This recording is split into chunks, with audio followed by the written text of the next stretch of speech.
Welcome back, ladies and gentlemen, to episode 33 of the In the 11 podcast. I am Brendan Griffiths, recording this from Denmark, and I have another awesome episode for you guys this week.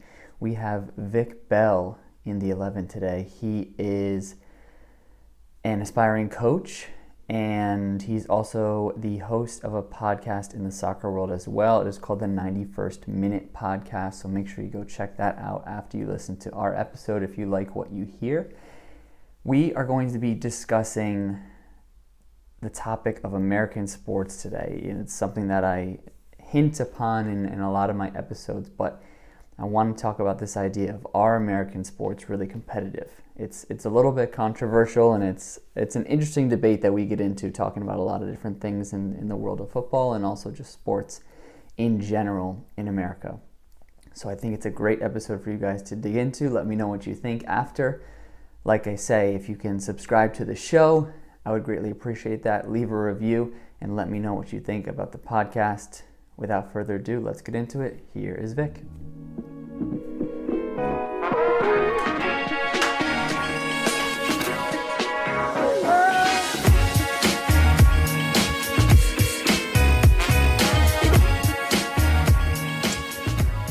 All right, so we are joined on the podcast by a friend of mine, Vick Bell, the host, creator of the 91st Minute Podcast. And I had an opportunity to come on his podcast a while ago, and it was a great time. So I'm super excited to have him on my show and us to be able to talk a little bit about some football related topics. So Vic, how you doing? Hey, Brendan, thank you for having me. It's always a pleasure. It's always a vibe. And I can't wait for us to get started. I know you have something cooking. Yeah. So I had texted you this a while ago, because when I was on your podcast, I think it was even after the show after we stopped recording, we had talked for a while. And I remember there was something that you said to me that it stuck with me, and it's stuck with me ever since. And that's what I texted you about. And I said, because you had said we were talking about, the difference between European football, difference between football in the States. And you said, that's why American sports aren't competitive. And it didn't hit me the magnitude of that statement at the time when you said it, but I thought about it more and more. And I looked at kind of all of our sports collectively that we have in the United States, compared them to the way things work in Europe. And the more and more I started thinking about it, I was like, you know what? I think that kind of makes sense. It's not as competitive as it is in Europe, at least in my opinion. But I wanted to have us come on this podcast and kind of have this dialogue about it, because I think it's an interesting topic that maybe a lot of people either agree with or disagree with based on their interactions with European sports or with only American sports. So maybe give us a little bit of a backstory. What brought you to kind of have this concept of not feeling like American sports are as competitive as Europeans? Well, interesting that it touched you that much, because usually when I do say these things, people say, "Oh, Vic, what are you talking about? You're crazy. You just like football," and that's why you have this opinion. This is a disclaimer, first of all. Not to say that American sports are not competitive. I know those athletes work very hard. Yeah. They're professional, but you have to understand that there's a reason why our football is the world's game. Everyone pursues it. Everyone wants to be part of that organism. And just as we just said before we started recording, not everybody gets a place on the pitch. Nevertheless, everyone wants to be on the pitch. So how does that work out? How do you filter in this massive amount of people who want to be on the pitch? I will give you an example with Africa. Who doesn't grow up wanting to be a footballer in Africa? You hear sometimes the story, Sadio Mane, some of the things that he went through in order for him to just play on local teams that are a few miles away. And he still doesn't have a guarantee of even being on the local team. Yep. So you have to understand, over here you have the pay to play system. As soon as you put into the gear of pay to play system, you're basically chastising a whole bunch of talented people, because football in essence, it's the sport of the poor. Yes, you need a ball, two posts, Hmm. and there you have it. It's not Yeah. supposed to be golf. It's not supposed to be low level Formula One where you need all this gear. It's not supposed to be that, but in the Yeah. United States, it is that. Yeah. It is that precisely. Who's going to pay for the gear? That's money. You joining the club, that's money. Who's going to pay the coaches? That's money. God forbid they have a few licenses, even more money. Mm-hmm. The traveling expenses, that's money. Then they rotate it from spring and fall. That's money. So everything you paid for, you multiply that times two. You know what I'm saying? So basically, you have a representation, basically, of people that come from affluent or good enough families, economically speaking, that can afford the sport. And they're the ones, and it's from there where the selection process starts. That's why I tell people, even in Europe, we haven't even seen the ballers in the US. We haven't seen them because they can't afford it. They can't afford it. They seriously can't afford it. I remember when I was playing with the Potomac Cougars. Bro, it's like $6,000. Yeah, it's crazy. You understand? Imagine you just migrated. Well, migrate is a big word, but imagine you just moved to the United States and you're part of a family that is still looking, you know what I mean, to better themselves. It takes a little bit of time. Do you think that family is going to have money to shell out $5,000-6,000, one for spring, one for fall? The answer is no. It's not going to happen. But guess what? It's those players that have been through God knows what, that bring you that little something extra on the pitch. And this little something extra, I don't even know how I can subcategorize that, because you basically see you basically see the metamorphosis of that on the pitch. So it's not something that is tangible. It's just something that is there and blossoms on the pitch, right? Um, we're trying to to move around in the right spaces in terms of football. We're trying to make it more affordable from what I hear and from what I see. Are we there yet? Definitely not. Definitely not. In American sports, you have it's basically the other way around in the other sports. How many stories have I heard of people who used to play at the Rucker in New York? You get picked up at the Rucker to go play at a college. From college to you go to the NBA. They know that the talent is maybe in not so affluent places. So you have scouts going into these tournaments, Yep. going into these different sides of town to go get the talent, which is exactly how Europeans, South Americans, and Africans get their talent. Yeah. You go to these not so affluent places and you go get raw talent. Yeah, and I think you bring up an interesting point as well, because you even look at, right now, what is arguably the biggest sport in the United States. Maybe it's a toss-up between basketball and between American football. And American football, there's no club football or anything like that. Everyone plays for their schools, and then they go on to college, and then they go on to the NFL if they're at that level.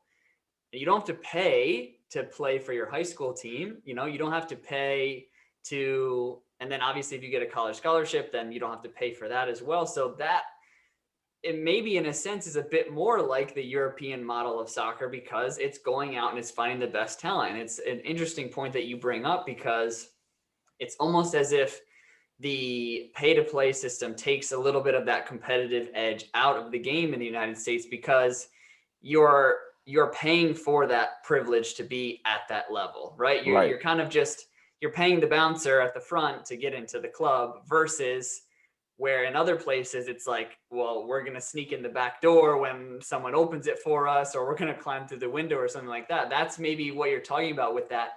It's not tangible, but it's like the little bit extra for those players who really want to get to the highest level, because there's not going to be that same, I'll just pay PSG to join their academy. Like, it doesn't work like that.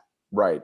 Not to mention, I mean, you're completely right. Not to mention now, if you look at the specifics, now I'm not a pro at American sports, right? There's some other people that listen to your podcast that will know a lot more, perhaps even you. But when you look at it as a whole, once everybody gets into this profession, oh, we had a bad season. It's okay. Next time. Mm-hmm. How many times have you heard next year? That's like it's like the favorite sentence of every franchise that doesn't win. Yeah. Next year.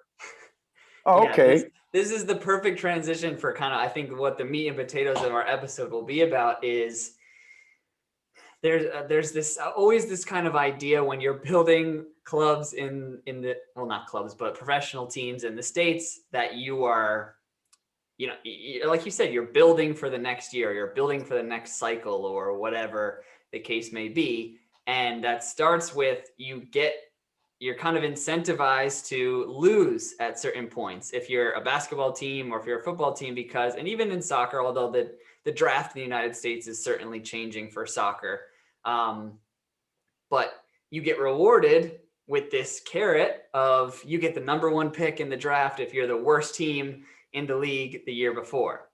And, on the flip side of that, if you go overseas, if you go to other places, there is nothing for the person that comes in dead last. And then at those teams that are at the top of the table as well, it's always just, what can you do for me right now? It's not about, what can we maybe do next year or the year after? It's, what are you giving me right now?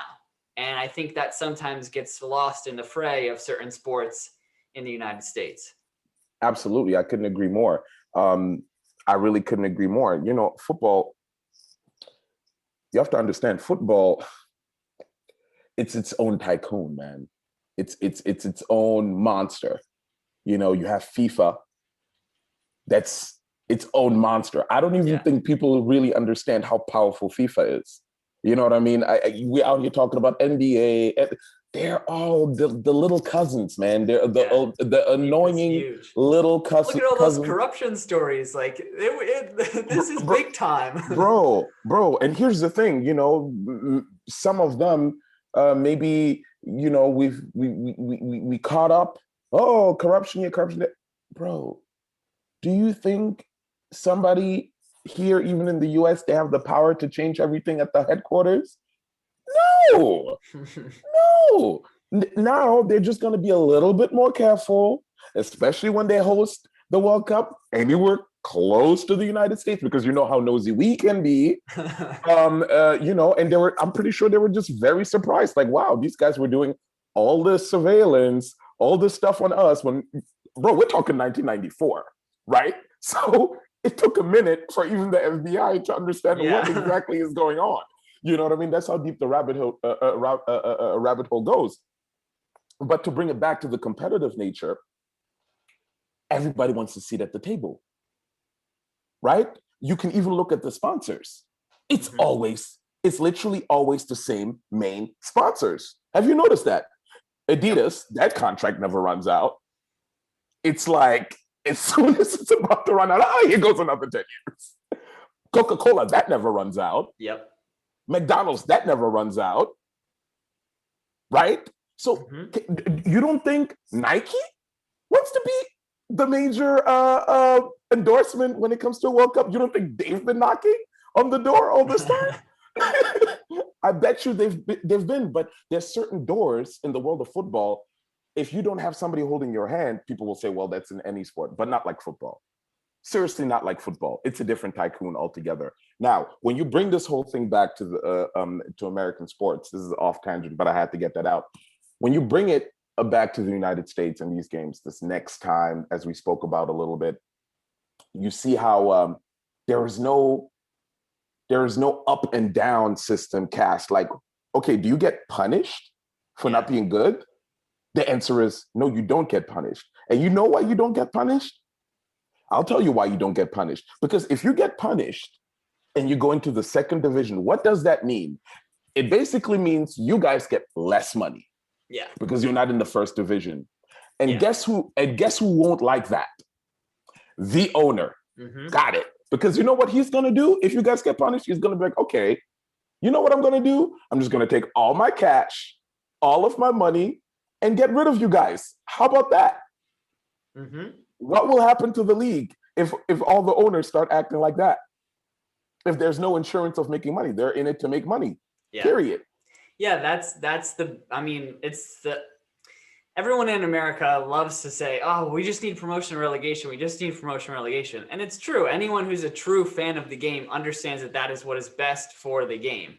However, as you just stated, and we can both understand, if I own a club, it's not smart for me to vote for promote. If I own a club in the MLS and it's my business, like, I don't gain anything from saying, yeah, promotion and relegation is good. Essentially what it comes down to is I have to make the conscious decision of, even though this is putting my business at risk, I understand that it's what is best for the sport. It's what's best for the game. And I have to do it for the greater good of the people. It's never going to be, because it never will be. It never will be financially a good decision for me to say, you know what? Yeah, let me risk my millions of dollars each year. And if we lose and go down, then, people are out of jobs, people are making less money, and everything becomes much harder. So on the one hand, I think sometimes it's a bit naive of people to just say, oh, just do promotion relegation. Why don't you just do it?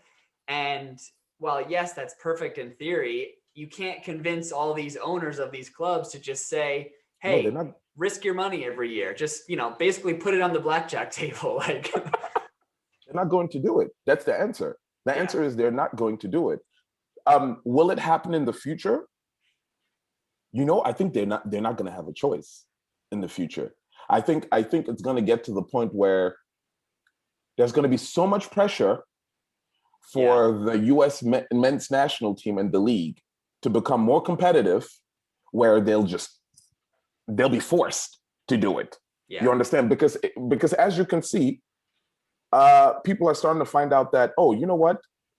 I think the best way for players to develop is literally to go to Europe as early as possible, right? And where does that come from again? It comes from a lack of good coaching. There is a high percentage of bad coaches in the United States. It is what it is. Mm-hmm. Whose fault is it? I'm not here to point the finger. You guys have brains, and you guys can probably imagine whose fault it is. It is what it is. When you look at Germany, I grew up in Germany when Germany was a powerhouse, where the Bundesliga was crazy, where Dortmund was giving the works to Bayern in the mid 90s. Mm-hmm. Obviously, now we see what's going on. Bayern, it's a lot easier for Bayern to do its thing. They say that, they're going to win anyway, XYZ. But what is Germany good at? What do they have enough at? They have amazing coaches. They all come from that amazing academy that we spoke about, the Hennes Weisweiler, mm-hmm. and they're fantastic coaches. That's why all the young players now in Europe, most of them, where do they go for development? They go to Germany. Yeah. And when they leave there, how much better are they? A lot better. Yeah. A lot better. You can see it with almost everyone that came, from the Kevin De Bruynes to even American players like the Pulisic and the McKenzies. Yeah. You know what I mean? The proof is in the pudding, literally. Mm-hmm. And it starts at the top and it trickles down into grassroots. If you really want to do better, it starts at the top and it trickles down to the grassroots. Yeah. That's how it works. It's not the other way around. Yeah, because I think an interesting part in how this can be incorporated into the grassroots level as well is there's an interesting guy who I've had on my podcast a couple of times who runs basically an academy in Germany where he'll bring over United States players and they go to school there and then they get to be immersed kind of in that culture that we're talking about in Germany. And he talked about something interesting about how in the United States, especially at the youth level, there's, in a way, sometimes there's a backwards approach to the game because the way that the leagues, and I mean, even at the youth level, it's even crazier than the pro level that we have right now, where there's no clear structure of how the pyramid is. Like you said, there's no promotion relegation. I mean, that's even more of the Wild West when it gets to the youth and grassroots level, because all these levels like somehow are supposed to mix in with each other, and you never really know where people stand. And it's all just based on, some league director or some tournament director saying, yep, you're good enough, or no, you're not good enough. And also, do you have that money to be able to pay us to come join this league? So you'll get sometimes this disparity of talent between these youth teams. And, one team will go and they'll smash another youth team, and it'll be 10-0 or something like that. And then you kind of get to this point that he talked about, where then the team that's winning then feels the need to kind of take their foot off the gas a little bit and, be respectful to this team that is not, at the same level. Is it good for their morale?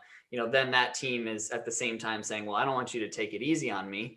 But if you think about it in terms of maybe the more way that it's done in Germany, for example, if everything is clearly structured and everything is laid out in a certain way, sure, yes, the Bayern U19 Academy team will probably still go out and smash most teams.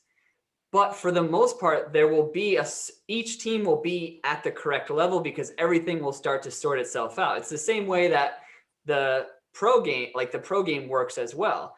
There won't be this huge disparity between clubs, because as you win and do really well one season, you'll move up and you'll find where your level is. Or if you're not good enough, then you'll move down and you'll find where your level is. And everyone kind of sorts out and finds their level just based on the competitive nature of the game.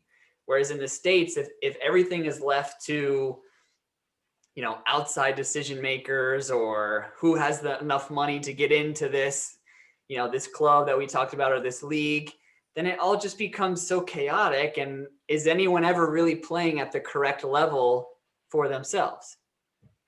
Well, that's the $1 billion question, right? Because you have to understand also the nature of I think it, not to make it political, right? But it comes back into this whole socialism, capitalism thing, right? Because when people come here, yes, 100%. Because when people come here, they come in here for more opportunities. You come to the United States because the United States offers more opportunities. So, okay, you have over 300 million people here. If you can reach at least 500,000 of those, you're going to be doing great. You're going to be doing great. And how do people go about it? Sometimes you even have Europeans who come over here. I don't know if people are allowed to curse on your podcast, but they fuck about. They fuck about, bro. They come here. They kind of like put up this facade. Oh, because I have an accent, I know what I'm talking about. And us as Americans, oh, we love accents. Oh, he has to be right. Once we hear this accent, he's got to be right. Especially you know what I'm saying? Game, yeah. 100%. And then you have we also basically open up the doors for those type of people to come here and to basically kick us down the progression line even more, because they're going to come here, tell us what we want to hear. They just want the money. Like everyone else. Then you have the other Americans who go and get their licenses. They regurgitate what they're being taught. They themselves have no ideas for themselves. They themselves don't really get pushed to do well for themselves. How many coaches have you seen, Brendan? You don't even need to mention names. I know that you see at clubs who don't really want to be competitive, who don't want to be better coaches. They're there because the paycheck is decent. Yeah. So me personally, I tell people, would you like your kid, for example, someone like you who's dedicated almost their whole life to a sport, to a coach who he himself, he's not even competitive. He doesn't want to be a better coach? Because guess what's going to happen when he gets to your son in terms of his talent? He is going to blow it up. That's what's going to happen, because he won't know what to do with that. Another idea why many American coaches don't know how to identify footballers. They don't even know how to identify footballers. To Americans, most Americans, Footballers, what? Oh, if you can't run, you're not a footballer. Meaning, if you're not a workhorse, you're not a footballer, which is complete rubbish. So the proof is really in the pudding. In order for this thing to be competitive, it needs to start at the top. Put people into place who really care, number one, who really care. From there on, you put you put a mechanism in place where you've got to earn it.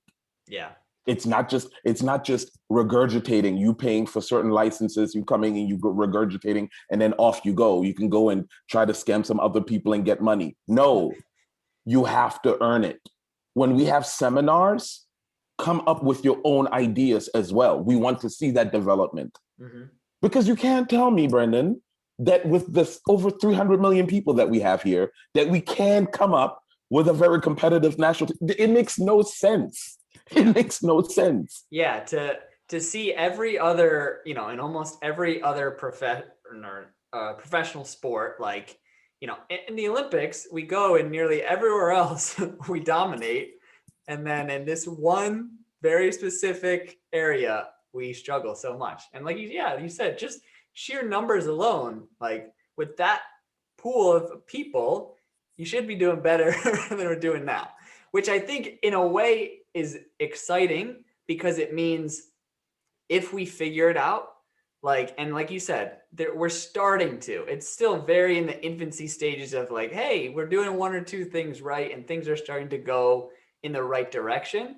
So I think that's what's exciting for Americans to see what the potential could be, what the possibilities could be, because like you said, we have all these people out there to choose from.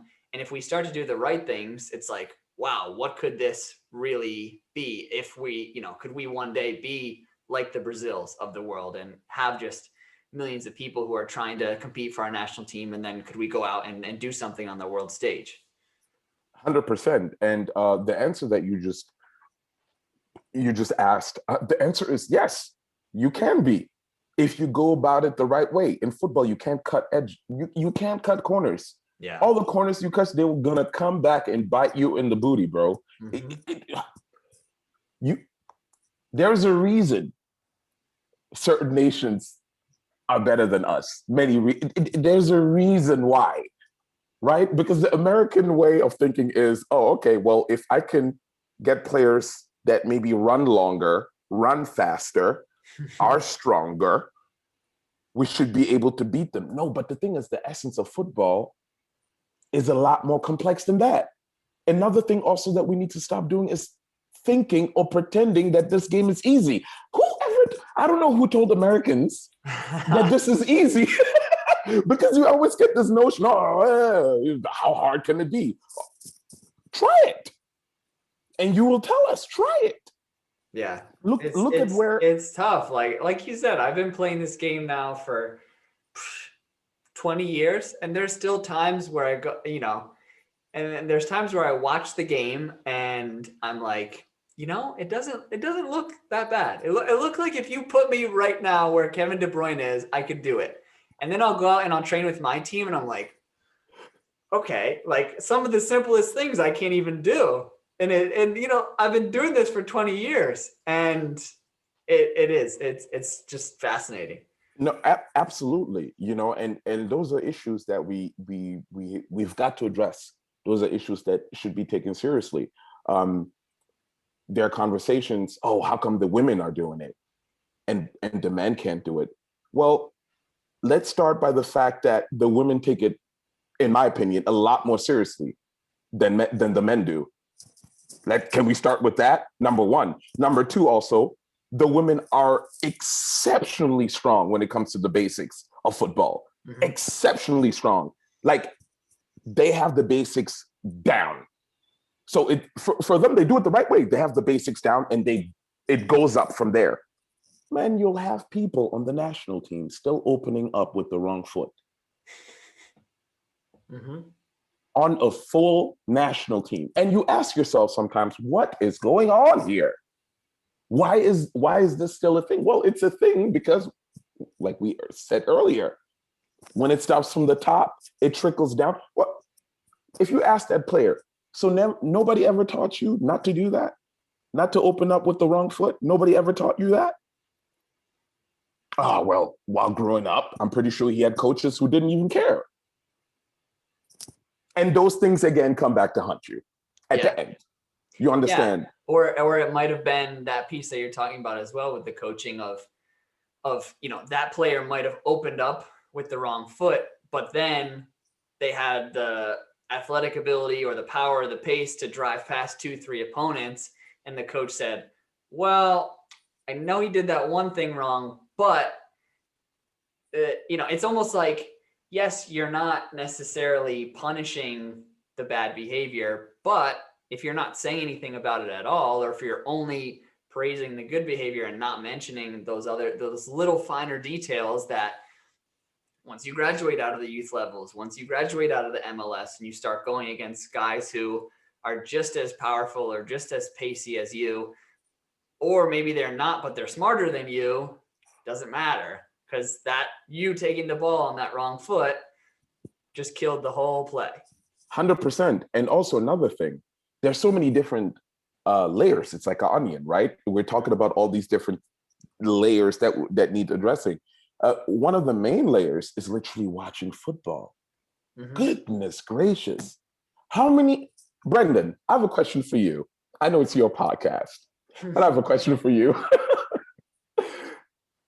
How many Americans do you know that play football, but that don't really enjoy watching it, that don't watch it? That is a phenomenal question, because I think it is what absolutely blows people's mind from other countries, because you will have people who, will go and play the game at the collegiate level and they're like, yeah, I don't like watching it though. I like watching American football, or I like watching basketball or whatever. And they're like, yeah, it's kind of slow. It's kind of boring. And it was always so fascinating. And probably even when I was younger and I played a couple of different other sports and I was kind of trying to find what my true love was in terms of sports, I was a bit of the same way, because I don't think I appreciated the game for what it was. I don't think I appreciated the intricacies of it. I was like, oh, they just knock it around the back and it's so slow. But then as I started to play at a higher and higher level, I started to consume the game at a higher level. It's almost like an acquired taste, It's like those people who start drinking wine and they're like, it's all bad. But the more and more you start to drink it, you're like, wait a second, there's something about this. And I think you have to kind of immerse yourself in it to understand.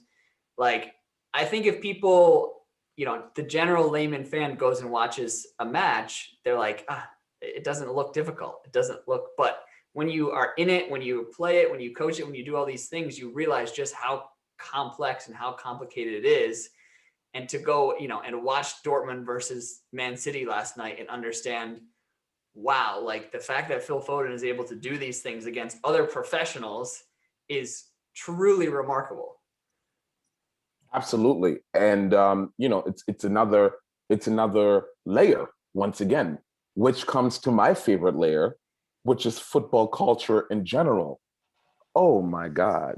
We are light years away from this thing called football culture in this country. Mm-hmm. And it is killing us softly without us even knowing. What is football culture? They might ask you, Brendan. What is that? Well, it's literally everything we just spoke about compressed in one. First of all, you should understand what's happening on the pitch. Mm-hmm. You should understand the positions. You should understand the formations. You should understand why you don't do certain things. For example, if I clear a ball, I don't clear it into the middle. Why don't I do that? It's part of the culture. You have to know. There's some Europeans that I'm friends with. Like, I remember growing up, you just don't do it. Because if they get it in the middle and they counter, we're done. It's that simple. You know what I mean? You open up the right foot with the right foot because it gives you time. It gives you options. And it looks better. Why? Well, that's just what you do. It's the etiquette of the sport. Respect the sport. Mm-hmm. It's the same thing with basketball.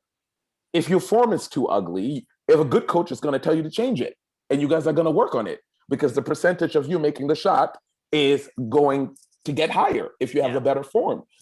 It's the same thing. Why don't we do it for football? For me, that's the number one thing. I've been in this country for 20 years. Why don't we do it?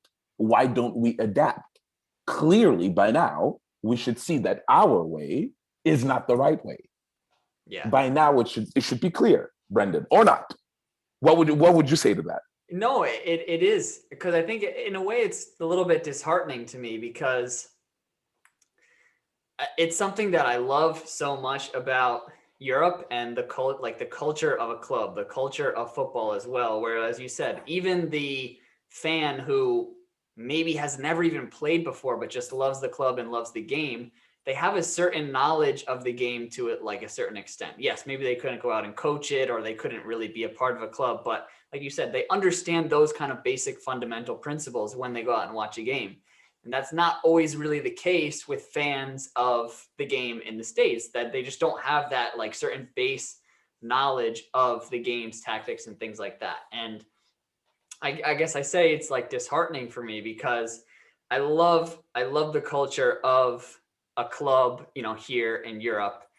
But at the same time, I was born in the States. I grew up in the States. Everyone, family, friends, everyone is there. So for me, I would love to be able to have, I want to have both. I want to be able to have the family, the friends, all of those types of things, and have that football culture as well, and somehow find a way to mesh those two things together.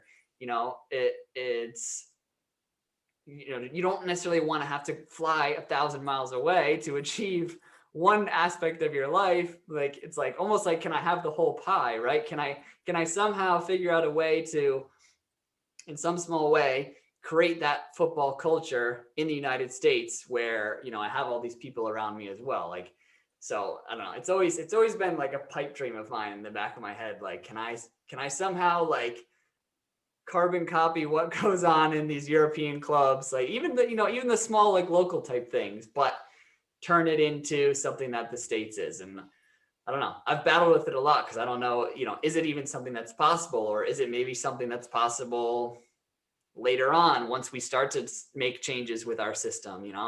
Who knows?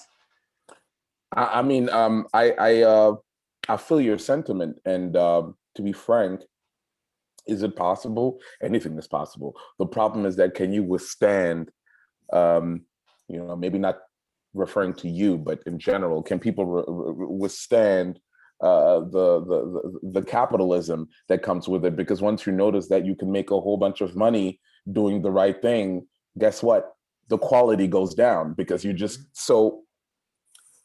become so fixated on the amount that you're making, so fixated on profit, where you start now you need to hire coaches to fill in those, to fill in those gaps, and you don't have the time to really like, oh, this is a good coach and this is a bad coach. No, you just need somebody there running the session from 6:30 to 7:30 or 7:45.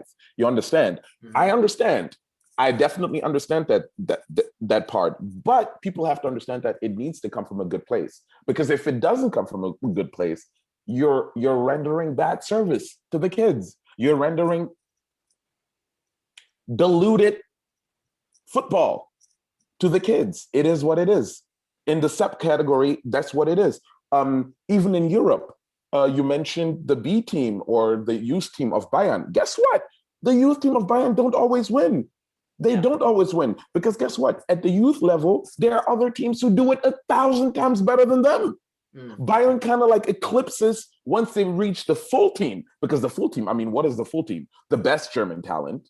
Yeah. They steal the best talent from whatever is around them. Yeah. How you're not going to dominate your league. On top of that, they always try to make sure that they have one of the best, if not the best coach in the league. Mm-hmm. How you're not going to be competitive? You'll be competitive. But when you look below, I remember Tony Kroos came from freaking Hansa Rostock. You understand? Stuttgart is has one of the best youth systems, along with how do you call them? Freiburg as well. They're known for that. So, in essence, what's beautiful about football in these areas, everyone does their thing at their respected youth levels, as you mentioned. Some are good at the full team, some are good at the U16s, some are good at the U17s, and you basically make your name. The same thing, the same way how we look at Dortmund now. The people who just started watching Dortmund, they might actually think, oh, well, Dortmund, I guess they're only good at bringing in young talent and developing them and selling them for a whole bunch of money. But that's wrong. They just changed to that. Bro, I remember when Dortmund used to win back-to-back Bundesliga titles. I'm talking before Klopp.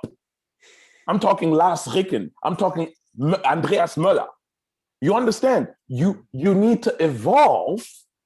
Certain circumstances aren't the same. You still need to be part of the hype. You still need to be, your name needs to still be relevant in the world of football. Because as you know, nobody remembers what you did yesterday in football, right? Yeah, and I think you bring up such an interesting point because so many of people, when they look at the comparison, between Europe and between the States, they always point to, well, is it competitive because the top six in England is always going to be the same six every year. And, Germany, it's always going to be either Bayern or Dortmund. PSG is always going to win the league in France. And I think that's actually not quite as accurate as people make that out to be because, sure, does Leicester City winning the league in that fashion then lead them to being a top six perennial power for so on and so forth? No, maybe not. But at the same time, it's like you said, if you're not going to perform, then you're going to get found out. And even if we look back in, what was it, 90s, early 2000s, like Leeds was a team that was competing for Premier League titles. And now they were, in championship for a while. Now they're back up and they're maybe kind of forming a resurgence. Dortmund has had up and down streaks, and there's been all these teams that have had moments where they've, as you said, they've had to evolve. They've had to, okay, we're going to focus on our youth department and we're going to bring players up, and that's how we're going to grow our club. Okay, we're going to go out and we're going to buy the best players from the league, and we're just going to influx of money. We're going to get foreign ownership, whatever the case is. Or we're going to invest a ton of money in our scouting department and we're going to scout the best players from around the world. I think that argument is a little bit just not correct. Like, even look at this year with England. Arsenal is in, 10th place right now, I think, at this point. I don't even know. Like that, 9th or 10th. But that's a team that everyone had said for so long was always going to be in that top five that you had said. And now you have teams like Wolves knocking on the door. Well, where did they come from? I think it's just kind of maybe a bit of a lazy take when people say, oh yeah, it's just always going to be the same teams that win every single year. I don't think so. You're right. And what I love about this is there's a whole different layer. What makes these teams so prominent, and what makes the lesser teams, what gives them such courage to come and take the spot of like an Arsenal, or take the spot of of a main team that's always been there in the top four? Bro, it's philosophy. Mm-hmm. It's philosophy. Wolves, they were like, okay, you know what? Fine. Let's bring in Nuno in here. Let's go a different way. Because clearly what we've been doing ain't working. Let's go. Let's just go. What does Nuno do? Nuno is like, you know what? We're going to go Portuguese style. That's what we're going to do. Portuguese national team. I'm really good friends with Mendes, the super agent, and bring him all over here. All of them. And that's the Wolves that we've been enjoying for a couple of years. Am I saying that's the right way to go? No. But that's how they chose to go as of right now. Mm-hmm. And it's working. They're doing well. I know they lost Jimenez with that head injury that basically brought everything a little bit to a halt. But Wolves have been a household name for the last 2 years. Wolves is known to be bringing in the work in games. If you're not ready, they will beat you. Yeah. They will beat you. And you can kind of look around everywhere. It's the philosophy that pushes it. The moment you leave vacancy of the philosophy, you start having problems. My favorite club, Barcelona, Prime example. Prime example. The moment we started buying a whole bunch of people that weren't really intact with the philosophy, we started having problems. Yeah. We got Bartoumé, the president, who was absolutely catastrophic. Oh, we want to buy a whole bunch of people. We want to buy this guy, Coutinho, for 160 million add-ons and all that. What was the result of all this? La catastrophe. When we bring it back to the US, Brendan, let me ask you another question. You ready for this one? I'm ready. Describe American football philosophy. What is it? Like it should be clear. American football? American, when the national team gets deployed to the biggest tournaments, what's the philosophy? What is it? My answer is we don't have one. What's your answer? Yeah, I think, right now we are trying to still find an identity. We're still trying to find a philosophy and find an identity of how we are going to play.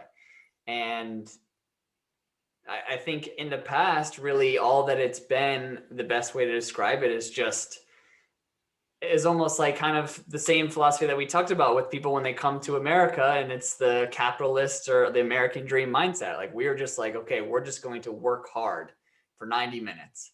We're going to make it difficult for the opponent. We're going to be fit. We're going to be strong, and we're going to see if we can, nick something and, nick a 1-0 or something like that. And now I think we're kind of having this change in our identity because we're like, well, it hasn't really been working. We can't just outwork all these brilliant minds in the game. It's just not going to work. We can't just overpower them. So, we focused on our development. We focused on developing young players. And now we're starting to see sprinkles of these young players who actually have some creativity. They have some flair, and they can do more than just get up and down for 90 minutes. So, I see when we play, I watched some of the recent friendlies that we had. I see a more creative style, from an individual perspective. In the individual players, there's some things that they do that we haven't really had in the past. However, like you said, the answer to your question is, what is our philosophy as a team? That I don't know if I have the answer to that yet. Yeah, the answer is we don't have one. I'll give you. And let me tell you how it works, especially against great nations that you go up against in football. You know why football is such a delight for people like me and yourself? I'll tell you why. It's a delight because when we meet on the international stage, it's a clash between philosophies. It's a clash between principles, okay? Ideologies. Oh, okay, so you like to play out from the back. Well, guess what? I will show you that it's still better to high press and attack with the second, third, fourth, fifth attacker. How about that? And the other guy's going to say, oh, yeah? Well, guess what? I'm going to show you that having my number 9 drop in, play 9.5, drop into the center of midfield, and helping the other 3 midfielders making it 4 is still going to be greater than your approach. It's the clash of identities, principles, ideologies. That's what makes this so addictive. You understand? Now, the United States, how do we go about this? We think it's just do it, Nike. Nike's just a sponsor. They're not going to go out and do the bidding for us, okay? They keep us fresh, but they're not going to keep us fresh on the pitch. They're not the ones doing the running. Meaning what? It starts from the top again. It starts from the top. There's a clear philosophy that needs to be at the top, and it trickles down. Meaning what? U11, so whatever national team we start at, they all play the same way till the full national team. You know why? Because by the time you get to the full national team, you know what is expected from you. You know how to play your position. You know how to play maybe a second position. Whenever you're deployed to go out there and perform, you know what to do, when to do, and how to do it. You don't need you're not just being thrown out there and you don't know how to express yourself. That's the difference between us and other nations, and it takes a long time to build a philosophy that is sustainable. A long time. The quicker we get to it, the better we'll be. Yeah. But from what I'm seeing, You have incompetence everywhere. And when you have incompetence, it's difficult to come to to the end result. I remember even Germany, when we were going through it in the 2000s, when things weren't working out. Yeah, we played a World Cup final in 2002 that we lost to Brazil and in Korea. Okay, no problem, bravo. But the Germany is always consistent anyways in tournament, so we're not gonna applaud too much as Germans because we expect them to do this, right? Yeah. But in terms of philosophy, the change started in 2006. I mean, come on, we were like, okay, it's not good enough. We're not dominating games. We're not as industrial as it used to be. And you know what had happened? The game had evolved. We were still playing like in the 90s. You know what I'm saying? Mm-hmm. The game evolves. Nobody waits on you. Nobody waits on you in football. When it moves, you move. If you don't move, well, guess what? You'll get found out in games, you know, and it will be hurtful. The same thing how we went over there in 2018. We failed to move again. It's not the same thing. 4 years it's light years in football. Yeah. Light years. If you don't come correct, guess what? What happened to Germany will repeat. It will repeat. If you don't do your homework, you will go over there and you'll be smacked out. When we started the process, it took us from 06, the World Cup in 2010, to 2014 to get a result. Mm-hmm. Let that sink in, Brendan. People really believe in our country that this thing is easy. Yo, football is, in my opinion, the hardest thing ever. Because not only do the 11 players have to be in sync, you need to keep the players that are on the bench stimulated enough to still feel like they're a part of the 11. The coaches need to be tip notch, not like the best. Not to mention, from the top, they need to know what they're doing. Meaning, when they see certain inconsistencies, they need to be ready to pull the plug. And if you can't do the job, we have to have the ability to go out there and find somebody who can do the job. This is football. This is world football. It's out there. It's Armageddon. It's everyone against everyone. Yeah. This is. There's no next year in real football. There's no such thing as next year. Nope. You see Barcelona. We were what? I don't even know what we were. We were horrific. We found consistency. Now we're like off 2 points from Atletico. We're the only team that hasn't lost yet in 2021. Yes. You know why? Because the club demands it. At Barcelona, this is not your neighborhood club. This is the Barcelona. You guys better find a way. Because if you don't find a way, guess what? We will find somebody who will do it. Yeah. That's the nature. I think Americans forget that that's the nature. Liverpool, club better find a way to make it into that top 4. Because I tell you right now, them playing Europa League is unacceptable. Yeah. Yeah, it brings it full circle to for us because, you know, we talked about in the beginning, in the United States, like if you're looking at the MLS, if you're at the bottom of the league, okay, you know, maybe you get a good draft pick, or really at the end of the day, there's no consequence for anything because you as the club and the fans and everyone, the media can kind of spin it as, well, you know, we have these exciting pieces and maybe next year we can do something and next year we'll compete, and 2 years, 3 years, we'll be a powerhouse or something like that. And it's a way where a coach also can maybe buy a little bit more time in their job because they're part of a project, you know, they're part of building something. Whereas you said, Liverpool is not so far removed from literally hoisting the Champions League trophy, the most coveted, you know, piece of silverware in all of world football. Yet now they are kind of right on the fringe of maybe being able to even play for the Champions League next year, or, you know, whether or not they'll be in Champions League, Europa League, like they're fighting for European contention still for next year. I guarantee you, if they are finishing in that Europa League spot, or maybe even just outside of that, you don't think that people are going to come for Klopp and say, get him out of here? Like, there is no there is just such a cutthroat like mentality to it. And then not even to mention, as I talked about, a team in the MLS is at the bottom by the end of the year. What do they have to play for?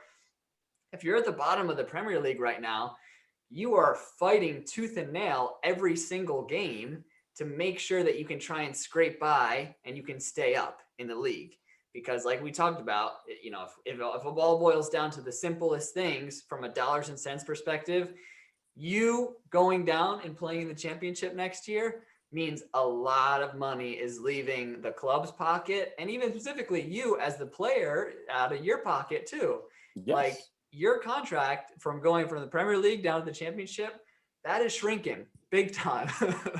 Absolutely. Not to mention, depending also at what club, if you have those special players, obviously we don't see that anymore as much anymore, but they have clauses in their contract that specifically state that if the club happens to go into the lower division, my contract will be nullified. Has it happened before? Of course it has happened before. The curious case of Zlatan Ibrahimovic with Juventus. What happened? Oh, you guys thought Zlatan was going to play in Serie B? Did you guys really think that was going to happen? Nope. Absolutely not. So there's so many nuances in the sport that just keep your blood going. You know what I'm saying? Whether it is somebody who just enjoys football, whether it is somebody who's a journalist, whether it is somebody who plays the game like yourself, whether it is somebody who's in the marketing, it keeps you on edge because there are traps everywhere.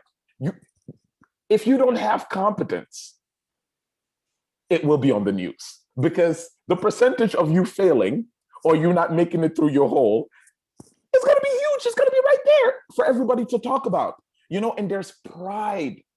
People are prideful. The Manchester United way. That's why they're hanging on to Ole, club legend, the promoting of youth. Their problem is they still think they have Fergie. That's the problem with them. You know what I'm saying? They think that, oh, no, we don't need a sporting director. Why would we need it? We have Ole. Well, guess newsflash. There's no more Sir Alex. Now you guys have to suffer like everyone else. Meaning what? Who are we going to get in terms of coach who actually can bring the club back to where it belongs? What are the right pieces? Are we going to allow Woodward to continue just signing 80 million pound Maguires? I read an article the other day that United had the chance to sign Van Dijk. They opted out and went to Maguire. Really? And those are some of the mistakes that you make when you don't have a sporting director, Mr. Brendan. Those are some of the mistakes that occur, Brendan, when you don't have the right personnel at your club. And guess what? Because I know that Mr. Woodward, who's an American, looked at it just in terms of making money. He's like, Maguire, English international to Manchester United, I think that's going to sell a whole bunch of jerseys and I'm making captain. But he forgot the sporting outlook of that decision. How do you not love this game? It's just so complex. I love it. I marinate in it. I love it.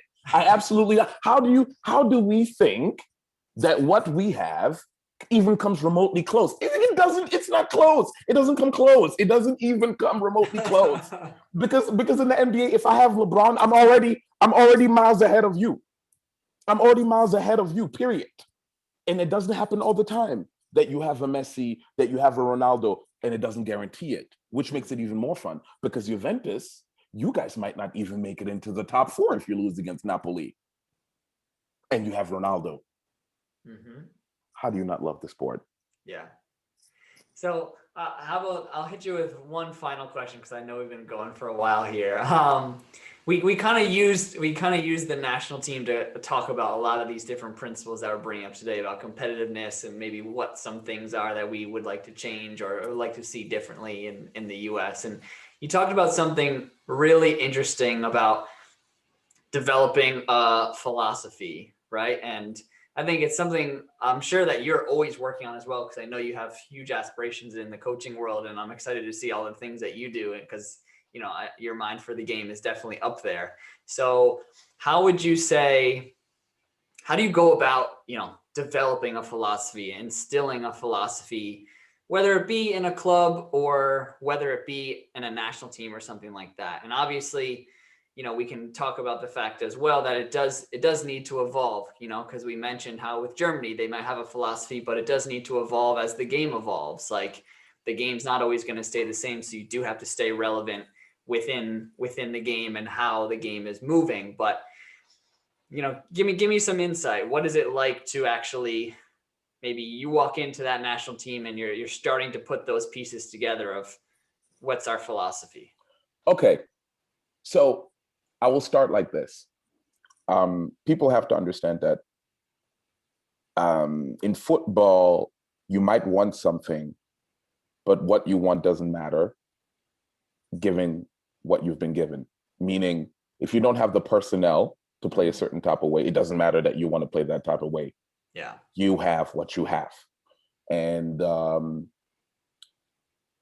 it's going to make sense.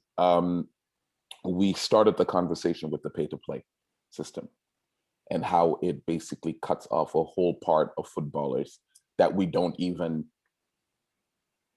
know of, because they don't even get the opportunity to play. First of all, you have to cut that out if you really want to be competitive. And I will tell you why. There are multiple ways how to attack this thing. Do you want to be a counter-attacking team?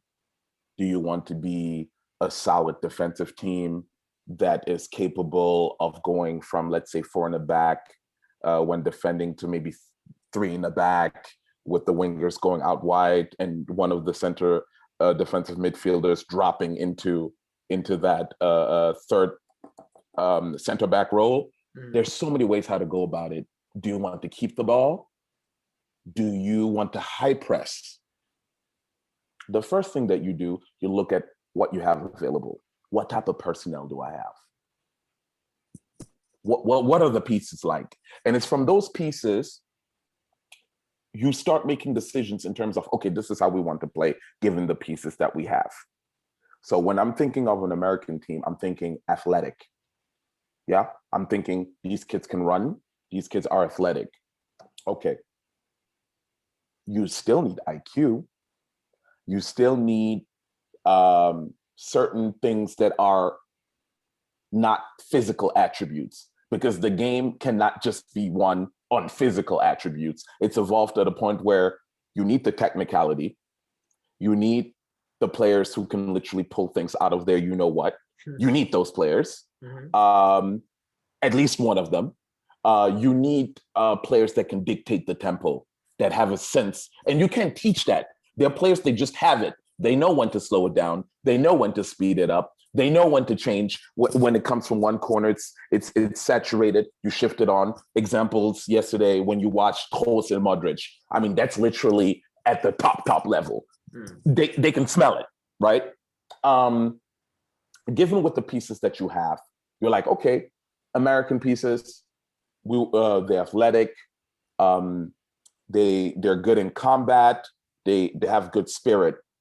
Maybe try to get conventional, not too conventional pieces, people that have played their football overseas, like we're doing, like the Pulisic and McKenzie, who have a different flavor. You need that. Yeah. You need that. When you have a cake, you can't just have, it's just everything is just the same flavor altogether. You know what I'm saying? It's not going to be an interesting cake. The interesting cake comes when you mix a little bit of this. Every layer has its own character. You're like, okay. Now we got something. Yeah, we got something, right? And in order for that to really sink in, the reason why it takes time, you instill a certain formation with the young kids. You can maybe start U14. And you will find out that it'll be difficult. U14, U15, it'll be difficult. U16, difficult. But all of a sudden, since they've been doing it a long time and they know what you're asking of them, U17 is going to start kicking in.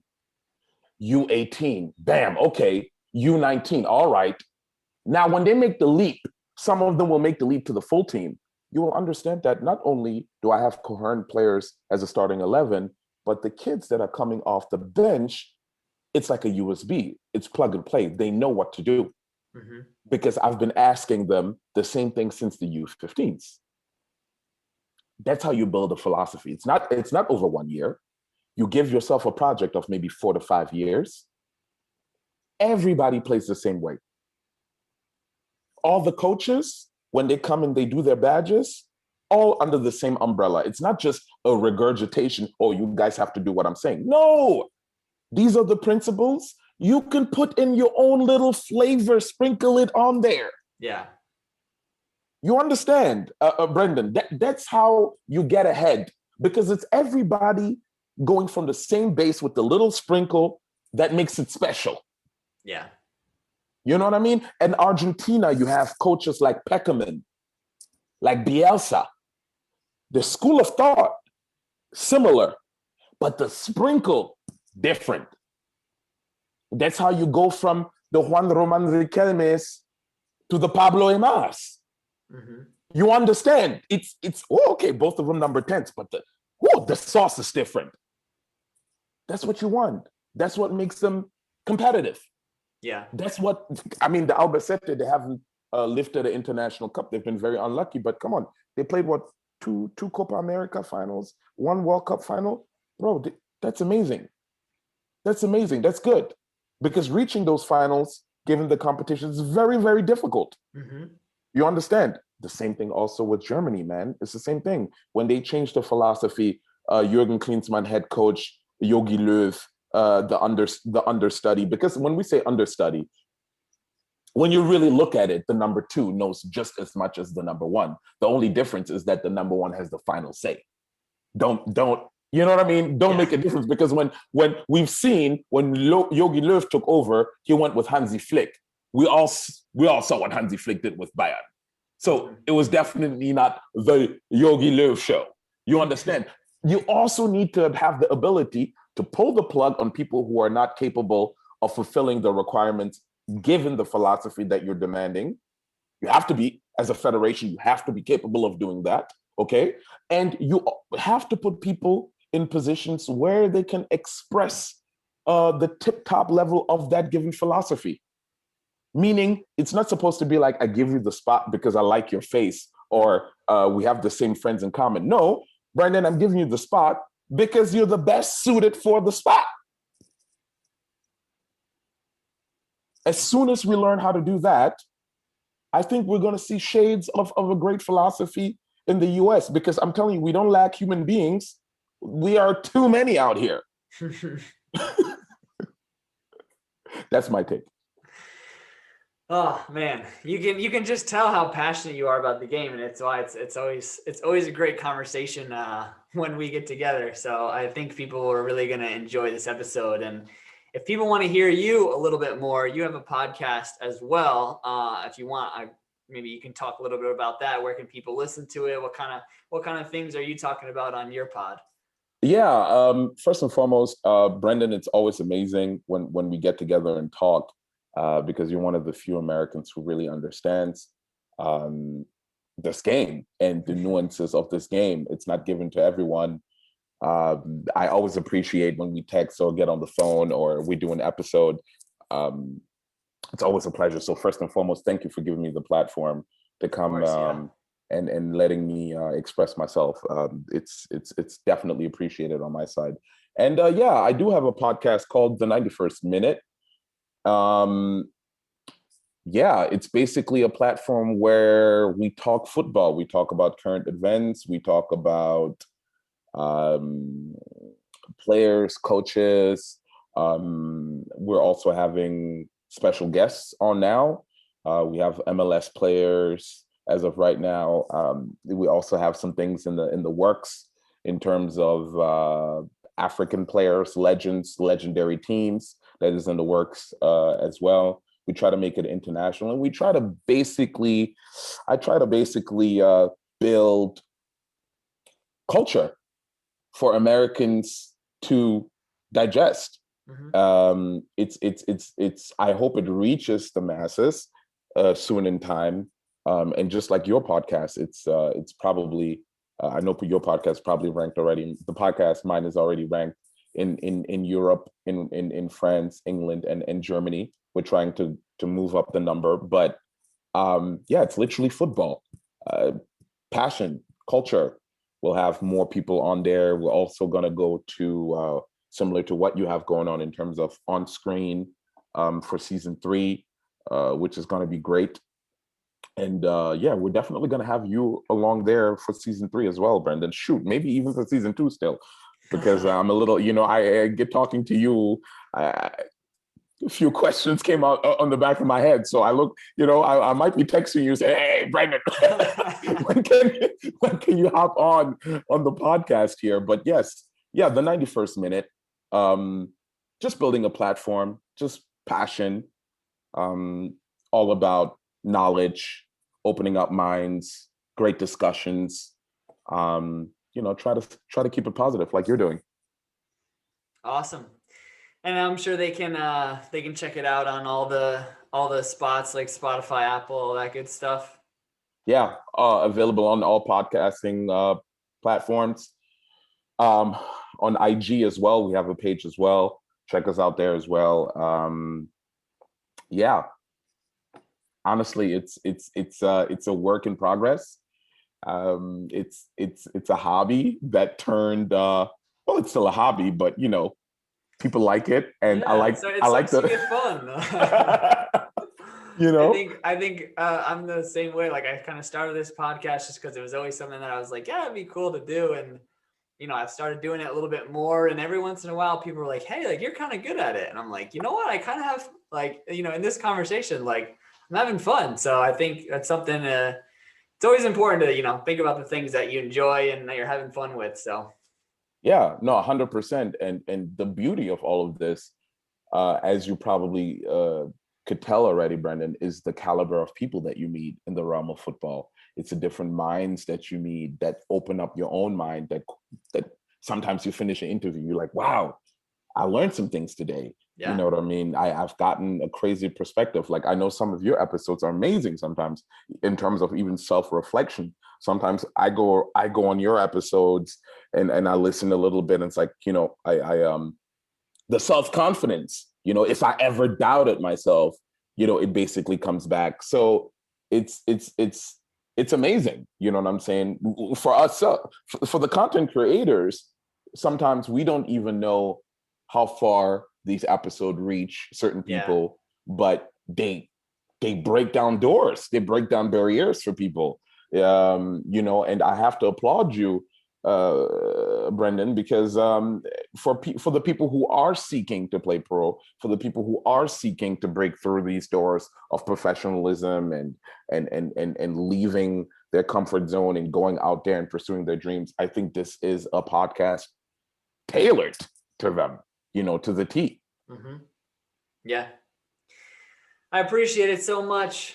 91st minute for all of you guys listening out there. Go check it out on all the platforms and all that good stuff. Vic, thank you so much for being on today. I really appreciate it. Thank you so much, Brendan. And next time on my platform. Yeah, sounds good. You got my number.